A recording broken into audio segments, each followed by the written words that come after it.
الحمد للہ رب العالمین، الصلاة والسلام علی اشرف الانبیاء والمرسلین ابی القاسم محمد،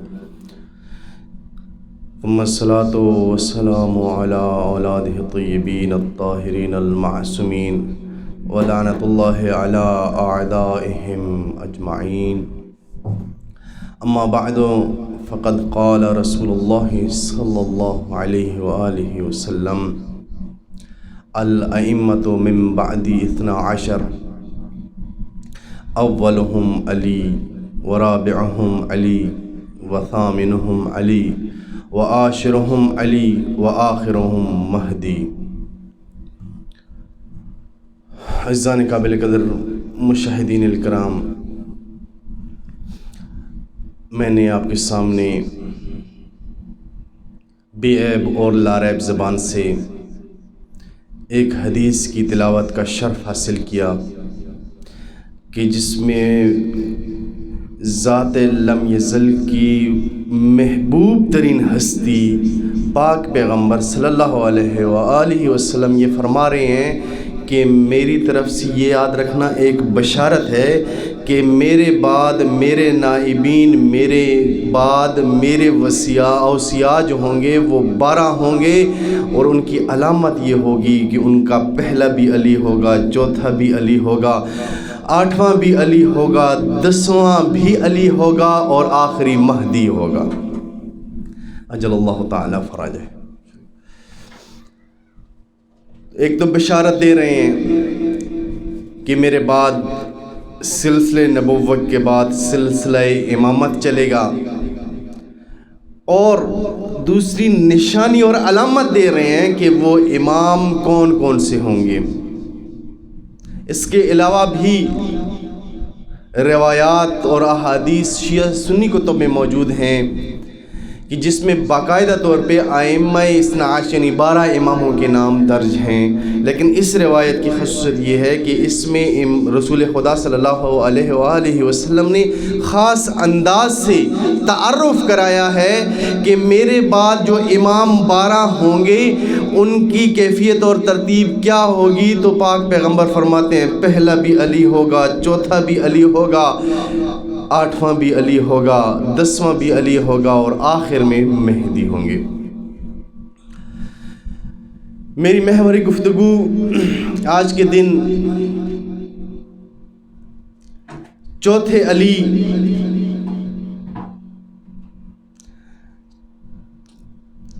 یعنی کہ امام علی رضا علیہ السلام، پہلے علی سے مراد امام علی ابن ابی طالب ہیں، دوسرے علی سے مراد امام زین العابدین ہیں، تیسرے امام سے مراد امام علی رضا علیہ السلام ہیں، اور یہی امام میرے محور گفتگو ہیں آج کے دن. امام علیہ السلام، امام علی رضا علیہ السلام والی خراسان، شاہ خراسان، کلمہ لا الہ الا اللہ کی حسنی کی شرط امام رضا علیہ السلام کی ولادت باسعادت 148 ہجری 11 ذی القعدہ کو ہوئی. امام علیہ السلام نے اس تاریخ کو دنیا کو اپنے نور سے منور کیا، اور امام علیہ السلام کی دنیا سے جو رخصتی ہے، جو شہادت ہے، وہ 203 ہجری آخر سفر ہے. کل ملا کے تقریباً 55 سال یہ زندگی بنتی ہے، جس میں سے 35 سال پدر بزرگوار کی امامت میں گزارے، اور امام علیہ السلام کی جو اپنی امامت ہے وہ 20 سال ہے. یہاں پہ واضح کرتا چلوں کہ 2 قسم کی پیشینگوئیاں امام علیہ السلام کی ولادت سے پہلے امام علیہ السلام کے بارے میں موجود ہیں. پہلی پیشینگوئی امام علیہ السلام کی ولادت کے بارے میں ہے، اور دوسری پیشینگوئی امام علیہ السلام کی شہادت کے بارے میں ہے. امام علیہ السلام کی ولادت باسعادت کے بارے میں واضح کرتا چلوں کہ جو پیشینگوئی ہے اس میں امام صادق علیہ محمد امام جعفر صادق علیہ السلام فرماتے ہیں امام موسیٰ کاظم علیہ السلام کو کہ ان آل محمد لفی صلبک، کہ اے میرے بیٹے موسیٰ بن جعفر، آپ کی صلب میں آل محمد موجود ہیں۔ یہاں پہ روایت ختم نہیں ہوتی، روایت بعد میں کہتی ہے کہ مولا امام صادق علیہ السلام فرماتے ہیں کاش کہ میں دیکھ سکتا اس کو۔ ابھی امام علیہ السلام دنیا میں تشریف نہیں لائے، امام صادق علیہ السلام نے ایک تو ان کے آنے کی بشارت سنا دی اور دوسرا ان کو ایک خاص لقب عطا کر دیا، عالم آل محمد۔ یہ صرف امام صادق علیہ السلام نے نہیں بلکہ امام موسیٰ کاظم علیہ السلام اپنی اولاد کو یہ نصیحت کرتے تھے، ان ھذا اخوکم علی ابن موسیٰ عالم آل محمد، کہ آپ کا یہ بھائی جو ہے وہ عالم آل محمد ہے۔ یعنی امام کی ولادت سے پہلے ہی ایک لقب امام علیہ السلام نے حاصل کر لیا، اور اس ماحول میں حاصل کر دیا کہ جو علم لدنی کے مالک ہیں ان ذوات مقدسہ میں جس کو عالم آل محمد کہا جاتا ہے وہ امام رضا علیہ السلام ہیں۔ چونکہ امام علیہ السلام کا نام علی ہے تو رضا بھی ایک لقب ہے۔ رضا کے بارے میں دو اقوال ہیں ہمارے پاس، کچھ کہتے ہیں کہ مامون نے عطا کیا، باقی روایات کہتی ہیں خصوصاً وہ روایت کی جس میں امام جواد علیہ السلام یہ روایت بیان کرتے ہیں کہ امام علی رضا علیہ السلام کو رضا کا لقب امام موسیٰ علیہ السلام نے بعد الہامی وحی کیا تھا۔ بعد الہام جب لقب دیا وہ رضا تھا، اور ہو بھی کیوں نہیں کہ جو ہستی خود کہہ رہی ہو کہ اگر کلمہ لا الہ الا اللہ قلعہ ہے تو اس قلعہ میں داخل ہونے کے لیے شرط ہے، شروط ہیں، شرائط ہیں، اور انہی شرائط اور شروط میں سے ایک علی ابن الرضا ہے، یعنی علی ابن الرضا کی رضا ہی رضا الہی کہہ سکتے ہیں ہم۔ امام علیہ السلام کی زندگی کو اگر ہم تقسیم کریں تو چند ادوار پہ ہم تقسیم کر سکتے ہیں۔ پہلا عرصہ کہ امام علیہ السلام شاہ خراسان بچپن سے لے کر جوانی تک، یعنی 35 سال عمر ہے، اپنے پدر بزرگوار کی امامت کے سائے میں رہے، اور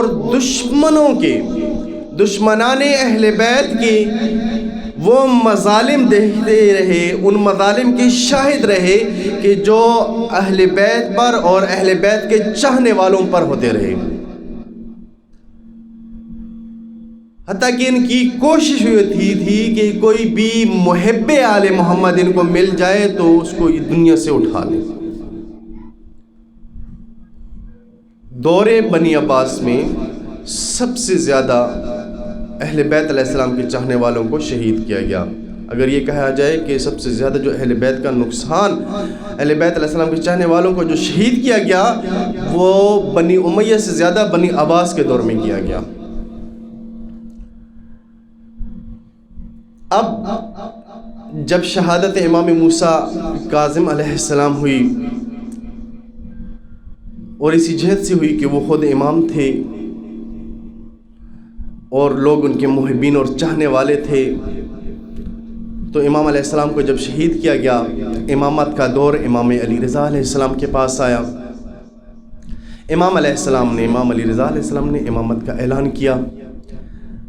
بعض لوگوں نے، خیر خواہوں نے آ کے مشورہ دیا کہ یا امام، آپ اپنی امامت کا تو اعلان کر رہے ہیں، لیکن دشمن امام کیا امام کے چاہنے والے کو بھی برداشت نہیں کر سکتا، وہ تو ان کو قتل کر دیتا ہے۔ تو اب رسول کے اس فرزند نے وہی جواب دیا جو رسول نے ابو جہل کے بارے میں کہا تھا۔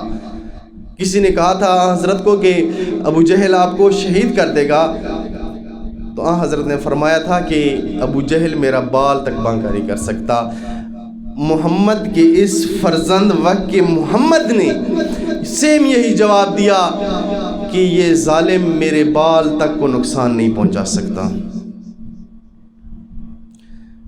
اگر وضاحت دوں تو شاید مولا رسول خدا نے یہ صحیح فرمایا تھا کہ جو بشارت انہوں نے دی تھی کہ خراسان کی زمین پر میرا ایک ٹکڑا دفن ہوگا، شہادت کی خبر دے رہے ہیں امام علی رضا علیہ السلام کی کہ میرا ایک ٹکڑا خراسان کی زمین پر دفن ہوگا، وہی ٹکڑا آج اسی انداز میں جواب دے رہا ہے جس طرح وہ جواب دیا کرتے تھے۔ امام علیہ السلام نے جب امامت کا اعلان کیا تو اس وقت امین کی خلافت تھی، اس سے پہلے ہارون تھا۔ تو امام علیہ السلام نے جب اپنی امامت کا اعلان کیا ہارون کی خلافت تھی، اور ہارون کے بعد کیا ہے کہ امین کی خلافت آئی۔ اب امام علیہ السلام ایک ایسے زمانے سے گزر رہے ہیں کہ جہاں پہ نام علی اٹھانا، ائمہ اطہار کا نام اٹھانا، رسول کے حقیقی وارثوں کا نام اٹھانا بھی جرم ہے، ان کو ماننا بھی جرم ہے۔ ہارون الرشید دنیا سے چلا گیا، اس کے بعد امین کی حکومت آئی، اس نے بھی جتنی سر توڑ کوشش کرنی تھی کر لی دشمنان نے اسلام میں سے، میں ان کو شمار کرتا ہوں، اور یہ نہ کوئی صحابی ہیں، نہ کوئی امام ہیں، نہ کوئی عالم ہیں، کچھ بھی نہیں ہے، بس بادشاہ ہیں، فقط بادشاہ ہیں۔ بعض لوگ ان کے دفاع میں آ جاتے ہیں، دفاع اس کا کریں کہ جس کی کوئی شرعی حیثیت ہے، آیا یہ لوگ خلیفہ ہیں؟ نہیں۔ آیا یہ امام ہے؟ نہیں۔ یہ نبی ہے؟ نہیں۔ یہ وصی ہے؟ نہیں۔ یہ تابعی ہی ہے؟ نہیں۔ یہ عالم ہے؟ نہیں۔ کچھ بھی نہیں ہے، تو کس چیز کا دفاع کر رہے ہیں؟ ایک وقت کا بادشاہ تھا، ملک تھا، جو اپنی حکومت کر کے، چاہے وہ فاسق تھا فاجر تھا، کر کے چلا گیا، بس ختم بات۔ ہارون دنیا سے چلا گیا، ہارون الرشید، اس کے بعد امین جب چلا گیا تو امین کے بعد مأمون آیا۔ امین اور مأمون میں یہ فرق تھا کہ امین معاملہ فہم نہیں تھا، سیاسی نہیں تھا، ہٹ درم اور اس طبیعت کا بندہ تھا، لیکن مأمون جو ہے وہ سیاسی تھا، وہ جانتا تھا کہ ایک کام کو کس انداز سے انجام دینا ہے، ان لوگوں کے ساتھ کس انداز کا برتاؤ کرنا ہے۔ تو جیسے ہی یہ لائن مأمون بیٹھا تو اس نے امام علی رضا علیہ السلام کو مدینہ سے مرو بلایا اور اپنے خاص افراد کو کہ جو دشمنی اہل بیت میں مشہور تھے بھیجے۔ امام علیہ السلام نے مدینہ کو الوداع کیا، مجبوراً اس کے ساتھ چل پڑے، اور تاکید کی گئی تھی کہ جو رستہ اختیار کیا جائے وہ رستہ ایسا ہو کہ شیعان حیدر کرار، محبین اہل بیت وہاں نہ رہتے ہوں۔ اس لیے مدینہ سے جو سفر اختیار کیا گیا وہ بصرہ کے رستے ہوتے ہوئے، اہواز کے رستے ہوتے ہوئے خراسان لے کے گئے تھے۔ کوشش کی گئی تھی کہ کوفہ، یہ شہر کہ جو شیعان اہل بیت سے منسوب ہیں، قم وغیرہ، ان سے قریب سے بھی نہ گزرا جائے۔ مدینہ سے خراسان تک کے جو سفر میں سب سے مشہور اور اہم بات ہے وہ حدیث قدسی ہے کہ جب امام علیہ السلام نیشاپور پہنچے تو وہاں کے مسلمان و مومنین کو اس بات کی اطلاع ملی کہ اللہ کے رسول کا ایک نواسہ یہاں آیا ہے جس کا نام علی ہے۔ لوگ جوک در جوک جمع ہوئے اور لوگوں نے امام علیہ السلام سے گزارش کی کہ آقا ہماری رہنمائی کیجئے، کوئی حدیث بتائیے۔ تو امام علیہ السلام نے وہاں پہ مشہور حدیث قدسی بیان فرمائی، اور اس پورے سفر کی سب سے تاریخی حدیث کہ قال اللہ فرماتا ہے